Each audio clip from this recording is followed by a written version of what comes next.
Hello बच्चों, जय हिंद। आज हमारा लेक्चर होगा बच्चों 11th का। एटॉमिक स्ट्रक्चर चल रहा है, जिसमें बच्चों मैंने फंडामेंटल पार्टिकल की डिस्कवरी पढ़ डाला, आइसोटोप्स आइसोबॉट्स पढ़ डाला, जितने भी थे, और न्यूक्लियस की डिस्कवरी भी मैंने कर डाला। अब बच्चों एटॉमिक मॉडल आया। आखिर एटॉमिक मॉडल होता क्या है? तो ध्यान रहे बच्चों, इसमें एटॉमिक मॉडल को हम दो भागों में कैटेगराइज करके बच्चों पढ़ते हैं। मतलब पूरे एटॉमिक मॉडल अब तक जो हुआ है बच्चों, उसको दो पार्ट में डिवाइड कर दिया जाता है। पहले पार्ट को जो ओल्ड कंसेप्ट है बच्चों, पुराना, ठीक है, उसे क्लासिकल एटॉमिक मॉडल कहते हैं। उसमें कई हैं बच्चों। हालांकि देखो बच्चों, एटॉमिक मॉडल केवल एक इमेजिनरी मॉडल है। कोई फंडामेंटल पार्टिकल को देखा नहीं बच्चों। जब कोई फंडामेंटल पार्टिकल को देखा ही नहीं है, तो उसका मॉडल मैं कैसे बनाऊं कि प्रोटॉन न्यूट्रॉन इलेक्ट्रॉन कहाँ पाए जाते हैं बच्चों? तो ये एक इमेजिनरी है, इमेजिन है बच्चों, परिकल्पना है, ठीक है। और कोई प्रोटॉन न्यूट्रॉन इलेक्ट्रॉन किसी भी माइक्रोस्कोप से बच्चों दिखाई देते नहीं। तो एटॉमिक मॉडल तो सबसे पहले है क्या बच्चों? तो पहले मैं इसको जानूंगा, फिर क्लासिकल में कितने एटॉमिक मॉडल हैं उसको मैं देखूंगा, जो आपके कोर्स में होगा उसका एक्सप्लेनेशन भी होगा, फिर मॉडर्न की तरफ मैं मूव करूंगा बच्चों। तो सबसे पहले एटॉमिक मॉडल क्या है उसको मैं देखता हूं बच्चों। ध्यान रहे, जब fundamental particle proton neutron electron की खोज हो गई बच्चों, तो वैज्ञानिकों के सामने ये सवाल आया कि आखिर ये प्रोटॉन न्यूट्रॉन इलेक्ट्रॉन एटम में होते कहाँ पर है? जब सब न्यूक्लियस की खोज हो गई, दुनिया भर सब खोज हो गया बच्चों, तो ये होता कहाँ है? न्यूक्लियस खोज के पहले बच्चों ये शुरू हो गया था जब इलेक्ट्रॉन की डिस्कवरी हुई थी, प्रोटॉन की डिस्कवरी हो गई थी। तभी से शुरू हो गया था कि आखिर ये प्रोटॉन न्यूट्रॉन इलेक्ट्रॉन होते कहाँ हैं बच्चों। तो इलेक्ट्रॉन की खोज के पहले ही बच्चों एटॉमिक मॉडल की शुरुआत हो चुकी थी। तमाम तरह के साइंटिस्ट आए बच्चों, अपना मॉडल दिया, और उसी को मुझे पढ़ना है, जिसे दो भागों में बांटा गया है। एक क्लासिकल होता है बच्चों पुराना, और एक होता है मॉडर्न। क्लासिकल में मुझे पढ़ना क्या है बच्चों? जे जे थॉम्सन एटॉमिक मॉडल, ओगा नाका एटॉमिक मॉडल बच्चों, रदरफोर्ड एटॉमिक मॉडल, और इसके बाद बोर एटॉमिक मॉडल है, अंत में बच्चों समरफील्ड एटॉमिक मॉडल। जिसमें बच्चों न तो आपको इसको पढ़ना है अब, ठीक है, और न ही इसको पढ़ना है बच्चों। ध्यान रहे, इसके विदाउट बच्चों आगे मॉडल है ही नहीं, तो इसको तो कुछ न कुछ तो टीचर बता ही देता है, क्योंकि अब सिलेबस से बच्चों सभी जगह से निकाल दिया गया है। तो पहले एटॉमिक मॉडल बच्चों जे जे थॉम्सन द्वारा दिया गया था। उन्होंने वाटरमेलन मॉडल, या पुटिंग मॉडल भी कहते हैं, पाल पुटिंग मॉडल भी कहा जाता है। इसका मतलब जरा समझिए। सबसे पहले मैं रदरफोर्ड का एटॉमिक मॉडल पढ़ूंगा बच्चों, ये है क्या। फिर देखेंगे ये मॉडल को ठुकरा क्यों दिया गया, अर्थात इसकी डिफेक्ट या कमियां क्या थी बच्चों। तो ध्यान सुनना। तो जो पहला एटॉमिक मॉडल आता है बच्चों पिक्चर में, वो है आपका रदरफोर्ड एटॉमिक मॉडल। पहला एटॉमिक मॉडल आज से शुरू करेंगे बच्चों, ठीक है, एक एक करेंगे। आज का लेक्चर थोड़ा छोटा होगा बच्चों। तो पहले हम J J Thomson Thomson atomic model हम देखें बच्चों। Atomic model, J J Thomson atomic model बच्चों, ये इन्होंने दिया था लगभग बच्चों 1904 में, और फिर बाद में इन्होंने इस मॉडल को दिया था बच्चों। फिर 1906 में बच्चों इनको नोबल पुरस्कार मिला।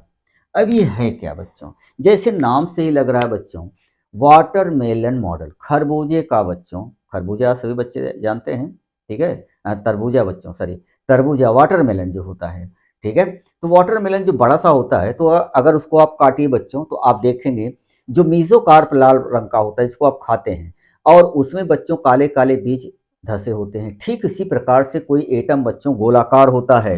तो इन्होंने क्या किया कि खरबूजे का पहले तो मॉडल लिया बच्चों, ये देखो, इसको मैंने दिया काट, ये देखो बच्चों, ये खरबूजा है। अब इसमें दो पार्ट आपको दिखाई देंगे बच्चों।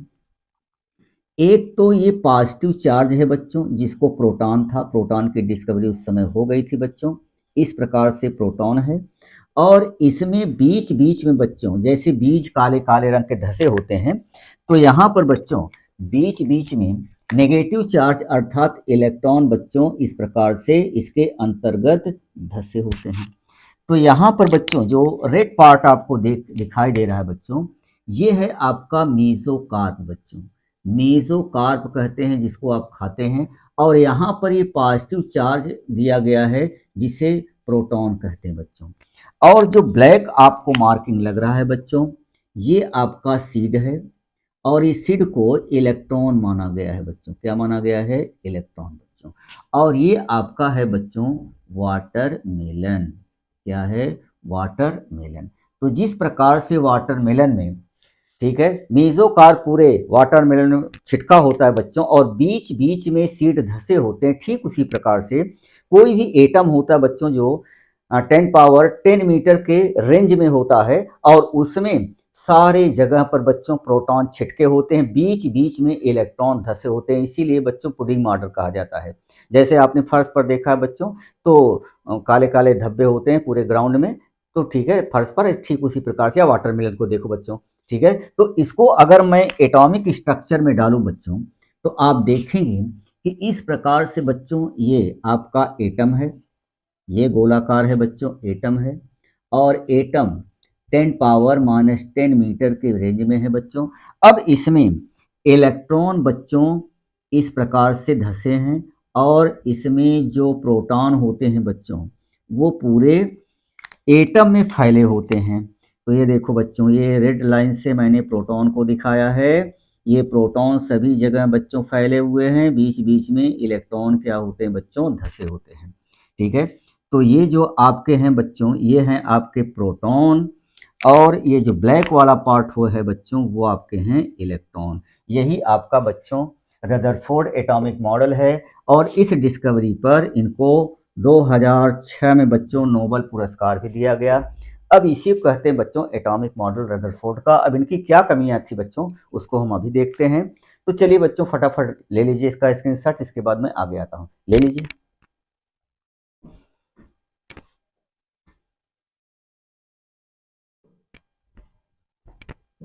चलो बच्चों, अब हम आते हैं कि जे थॉमसन ने जो वाटरमेलन या पुडिंग मॉडल दिया था बच्चों एटम का, तो रदरफोर्ड का एटॉमिक मॉडल क्या है? बहुत सिंपल है बच्चों। जिस प्रकार से वाटरमेलन में पूरा मेसोकार्प या लाल वाला भाग पूरा फैला होता है, बीच बीच में सीड धसे होते हैं, ठीक उसी प्रकार से बच्चों परमाणु 10⁻10 मीटर के सर्किल में धन आवेश पूरा फैला होता है, ऋण आवेश अर्थात इलेक्ट्रॉन उसमें बीच बीच में धसे होते हैं। अब ये किसकी व्याख्या नहीं कर पाया, जिससे ठुकरा दिया गया बच्चों? पहली बात बच्चों, अल्फा स्कैटरिंग, जो हमने न्यूक्लियस की खोज बताया था बच्चों, अल्फा स्कैटरिंग एक्सपेरिमेंट, ये इसके द्वारा डू नॉट एक्सप्लेन बच्चों, इसको एक्सप्लेन नहीं किया जा सकता, पहली बात।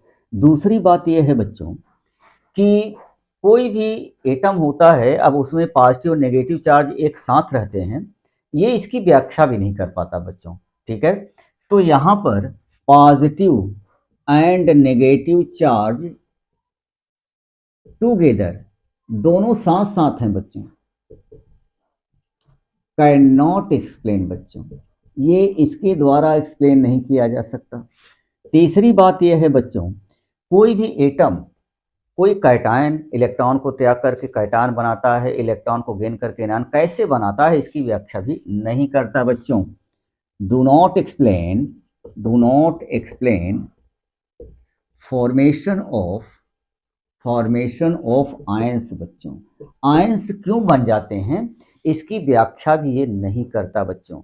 अल्फा स्कैटरिंग की व्याख्या नहीं कर पाया, इलेक्ट्रॉन प्रोटॉन एक ही साथ रह रहे हैं तो आपस मिल करके बच्चों कुछ और बना लेंगे। एक चीज आपने देखा बच्चों, इसमें आपको न्यूट्रॉन नहीं नजर आ रहा है, क्योंकि न्यूट्रॉन की खोज बच्चों सबसे ज्यादा बाद में हुई, अतः ये न्यूट्रॉन की खोज के पहले का सिस्टम है बच्चों, जिसलिए उन्होंने न्यूट्रॉन इसमें नहीं लिखा है। क्वेश्चन आता है बच्चों रदरफोर्ड के एटॉमिक मॉडल में, which fundamental part can do not show, that is a neutron बच्चों। जे थॉमसन के परमाणु मॉडल में कौन सा ऐसा मूल कण है बच्चों जो दिखाया नहीं गया है, वो है न्यूट्रॉन। क्यों? क्योंकि इसकी खोज नहीं हुई थी बच्चों। और चौथी बात यह है बच्चों, ये हाइड्रोजन, आगे हम आपको बताएंगे बच्चों हाइड्रोजन स्पेक्ट्रम क्या होता है, पहले आप थोड़ा सा जान लीजिए। हाइड्रोजन स्पेक्ट्रम बच्चों ठीक उसी प्रकार से स्पेक्ट्रम होता है जो सोलर स्पेक्ट्रम होता है। इलेक्ट्रॉन की एनर्जी जो है बच्चों वो मानी गई है एक फोटोन की तरह, लाइट के फोटोन की तरह, और वो बिल्कुल स्पेक्ट्रम उसी तरह से देता है जैसे सोलर स्पेक्ट्रम देता है। तो उसकी चर्चा बाद में करेंगे बच्चों, लेकिन यहाँ पर केवल इतना जानो, do not, do not explain बच्चों, ये व्याख्यात नहीं करता क्या? एटॉमिक एटॉमिक स्पेक्ट्रम बच्चों, एटॉमिक स्पेक्ट्रम की व्याख्या नहीं करता बच्चों। तो तमाम और भी हैं बच्चों, जैसे कोई भी एटम पर जब हम एनर्जी देते हैं तो उसमें इलेक्ट्रोमैग्नेटिक वेव, लाइट निकलती है, रेडियो वेव्स निकलती है, एक्सरेज निकलती है, क्यों निकलती है इसकी भी व्याख्या नहीं देते बच्चों, तो आगे आ जाएगा। तो आपने देखा बच्चों, जे थॉमसन पहला परमाणु, इससे क्वेश्चन कितना बने बच्चों, पहला क्वेश्चन, पहला परमाणु मॉडल कौन दिया था, जे थॉमसन ने, किस सन में दिया था, 1904 में। इनको 1906 में क्या मिला, नोबेल प्राइज। इससे मॉडल को और भी क्या कहते हैं बच्चों, वाटरमेलन मॉडल या पुडिंग मॉडल कहते हैं। इसके अनुसार इलेक्ट्रॉन कोई भी एटम में 10⁻10 मीटर के रेंज में बच्चों पूरा प्रोटॉन फैले होते धनावेश, और ऋण आवेश अर्थात इलेक्ट्रॉन में धसे होते। किसकी व्याख्या नहीं करता बच्चों, अल्फा स्कैटरिंग की व्याख्या नहीं करता, पॉजिटिव नेगेटिव चार्ज एक साथ रहते हैं उसकी व्याख्या नहीं करता, और किस प्रकार से आयन बनाते हैं इसकी व्याख्या नहीं करता, और हाइड्रोजन स्पेक्ट्रम की व्याख्या नहीं करता बच्चों। इससे ज्यादा सवाल नहीं आएगा। ठीक है, तो बस बच्चों आज की मुलाकात यहीं तक, छोटा सा। नेक्स्ट टाइम पर बच्चों मैं रदरफोर्ड एटॉमिक मॉडल पढ़ूंगा, जो वहीं से शुरू होता है मुख्य रूप से बच्चों। बस आज की मुलाकात यहीं तक। जय हिंद बच्चों।